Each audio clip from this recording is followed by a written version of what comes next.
తెలుగువారి #1 choice Telugu matrimony. మార్వాడీల business Amangal వ్యాపార వర్గాల్లో చిచ్చురేపితే ఈ వివాదంపై నాయకుల మధ్య మాటల మంటలు రేగుతున్నాయి.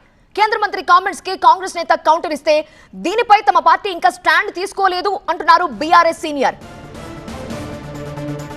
బ్రేకింగ్ న్యూస్ మనం చూస్తున్నాము. మార్వాడీస్ గో బ్యాక్ స్లోగన్ తో పొలిటికల్ హీట్ రాజుకుంది. రేపటి ఆమన్గల్ బంద్ పిలుపుని వాయిదా వేసుకున్నారు స్థానిక వ్యాపారులు. మార్వాడీ గో బ్యాక్ వివాదంపై భిన్న వాదనలతో ఉన్నాయి 3 ప్రధాన పార్టీలు. కాంగ్రెస్, బీఆర్ఎస్, ఎంఐఎం కుట్రే అంటున్నారు కేంద్ర మంత్రి. స్థానిక వ్యాపారాల్ని, వృత్తుల్ని ధ్వంసం చేస్తున్నారు అన్నారు పిడమర్తి రవి. కొత్తగా ఒక్క షాప్ పెట్టినా కూడా ఊరుకునేది లేదని కాంగ్రెస్ నేత వార్నింగ్ ఇచ్చారు. వివాదం ఎందుకొచ్చిందో ఆలోచించాలన్నారు Koppula Eshwar. Party a stand తీసుకోలేదు అని బీఆర్ఎస్ సీనియర్ నేత కొప్పుల ఈశ్వర్ చెప్పారు. కొత్త షాప్ పెట్టొద్దు, తెలంగాణలో పెడితే తెలంగాణ సమాజం స్వీకరించదు. రెండోది, ఉన్నవాళ్ళు నిజాయితీగా ఉండాలి. కల్తీ లేకుండా, నకిలీ లేకుండా, డూప్లికేట్ లేకుండా, జీఎస్టీ కట్టుకుంటా, రసీదులు ఇచ్చుకుంటా చేస్తే ఎవరికి అభ్యంతరం లేదు. ఇది మా డిమాండ్. వాళ్ళ దగ్గర జీఎస్టీ అడగండి, వాళ్ళ దగ్గర రసీదు అడగండి, వాళ్ళ షాప్కి లైసెన్స్ అడగండి.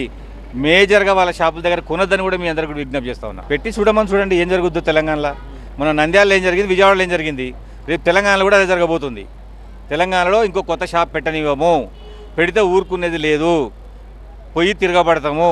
రేపు ఆమన్గల్లే ఈ ఉద్యమానికి ప్రధాన కేంద్రం అవుతుంది. ఆమన్గల్ నుంచే మా ఉద్యమ ప్రస్థానాన్ని ప్రారంభించబోతా ఉన్నాం. ఈ దేశం లౌకిక దేశం.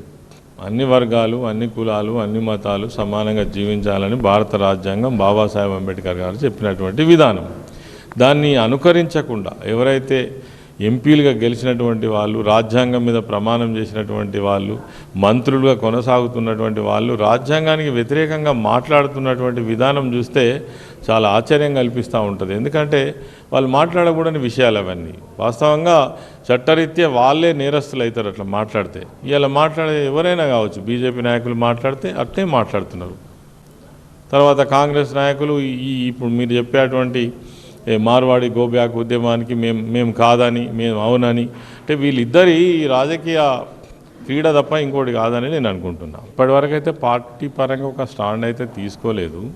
కానీ జనరల్గా ఉన్నటువంటి విషయం నేను ఇంతకుముందే చెప్పినట్టుగా అసలు ఒక ఆ మూమెంట్ వస్తుంది అని అంటే ఎందుకోసం వస్తుంది, దానికి కారణం ఏంది అనేటువంటిది కూడా ఆలోచించాలి. కాంగ్రెస్, బీఆర్ఎస్, ఎంఐఎం పార్టీలు కలిసి ఆడుతున్న నాటకాలు ఇవాళ గుజరాతీలు హిందూ ధర్మాన్ని, సనాతన ధర్మాన్ని కాపాడే వ్యక్తులు కాబట్టి వాళ్ళందరూ భారతీయ జనతా పార్టీకి అనుకూలంగా ఉంటారు, హిందూ ధర్మానికి అనుకూలంగా ఉంటారని చెప్పి ఒక ప్లాన్ ప్రకారం ఇదంతా జరుగుతున్నది. ఇలా గుజరాతీలు ఈ సంపద దోసుకొని రాలే, అధికారం కోసం వీళ్ళు వస్తలేరు.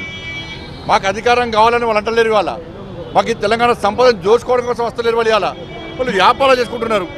దానివల్ల తెలంగాణ జీడిపి పెరిగింది. వాళ్ళు వ్యాపారాలు చేసుకుంటున్నారు. దేనికోసం పోయి వాళ్ళతో ఇవాళ ఈ దేశంలో ఏ ప్రాంతంలోనైనా ఎవరైనా నివసించే హక్కు ఉన్నది. తెలంగాణకు సంబంధించి చాలామంది ఇతర రాష్ట్రాల్లో ఉంటున్నారు. వాళ్ళదంటురా. తెలుగువారి #1 చాయిస్ తెలుగు మ్యాట్రిమోనీ.